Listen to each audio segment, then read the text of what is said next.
ପ୍ରଭୁ ଆପଣଙ୍କର ବଡ ଦୌଡ଼ରେ କେବେ ପାଣି ବସିବ ନା ଅଣସ୍ତୁରୀ ଅଙ୍କରେ ଅଣସ୍ତୁରୀ ଅଙ୍କ ଦିବେଶଙ୍କର ଅଣସ୍ତୁରୀ ଅଙ୍କ ହେଇଥିବ।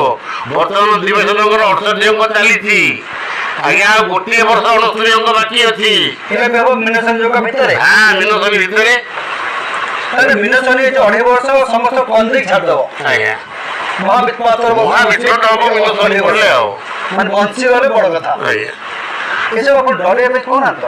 ନାଇଁ ମୁଁ ଆଜ୍ଞା ଡରିବା ପାଇଁ ହାଜାସ କଥା ମୁଁ ଆପଣଙ୍କୁ କହୁଛି। ଆଏ ପ୍ରଭୁ ଦୋଷ ଏବେ କ୍ଷମା କର ମୋର ଛତିଆ ନିବାସୀ କହେ ହାଡ଼ିଆ କମାର ଫୁଟିବ ନାହିଁ କମଳ ଫାଟିଯିବ ମାଟି 68ରେ ପାଇବ ଏହି ପ୍ରମାଣଟି। ଆପଣଙ୍କର ମାଟି ଫାଟି ଘର ଦାତା ମୂର୍ତ୍ତି ପୂଜିବି ପୟରେ 69 ଅଙ୍କେ ହେବ ମନେ ରଖବାରେ। 69 ଅଙ୍କ ଦିବସ ଚାଲିବ ଅର୍ଥାତ୍ 2026-27 ଭିତରେ ଚାଲିବ। ଗୋଟିଏ ମସିହା ଆଜ୍ଞା ଦୁଇଟାଙ୍କ ଭୋଗ ହୁଏ। ଗୋଟିଏ ଅଙ୍କରେ ଆଜ୍ଞା ଦୁଇଟି ମସିହା ଭୋଗ ହୁଏ। କାହିଁକି ନା ଦିବସ ଅଙ୍କ ଭାଦ୍ର ମାସ ଶୂନ୍ୟଠୁ ଚଳେ। ତେଣୁ ଏ ଭାଦ୍ରରୁ ଆର ଭାଦ୍ର ପର୍ଯ୍ୟନ୍ତ ଦୁଇଟା ଅଙ୍କ 2024 ମସିହା ଭାଦ୍ରରୁ ଆଜ୍ଞା 25 ମସିହା ଭାଦ୍ରରୁ ଦୁଇଟା ମସିହା ଗଲା ହାରି। 24 ମସିହା ଗଲା ହାରି 25 ମସିହା ଗଲା ହାରି। ତେଣୁ ଗୋଟିଏ ମସିହାରେ ଦୁଇଟା ଅଙ୍କ ଚଳିବ।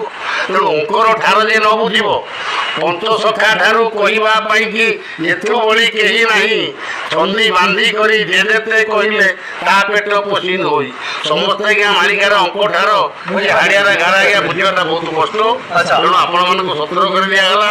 ତେଣୁ ଗୋଟିଏ କଥା ଆପଣ ଦେଖିବେ ଆଉ ଗୋଟିଏ ବର୍ଷ ଭିତରେ ଆଜ୍ଞା ଆପଣଙ୍କର ପୁରୀ ନଷ୍ଟଭ୍ରଷ୍ଟ ହବ। ଜଗନ୍ନାଥ ବି ପୁରୀ ଛାଡ଼ିକି ଚାଲିଯିବେ। ମୁଁ ବି କହୁନି ଆଜ୍ଞା ମୋ କଥା ନୁହେଁ ତାକୁ ହାଡ଼ିଦାସ କହିଛି ଆଜ୍ଞା। ହାଡ଼ିଦାସ କହିଛନ୍ତି। ଆପଣ ଏଇସବୁ କଥା କେବେ ପବ୍ଲିକ ମିଟିଂରେ କହିଛନ୍ତି? ନାଇଁ ମୁଁ ଏଇଟା କେବେ କହିନଥିଲି। ଆଜି ତ ବାହାରି ଗଲା ତେଣୁ ସତ କଥାଟା ମିଳିଗଲା। ଆସିଲା ବାହାରିଲା ଆଉ।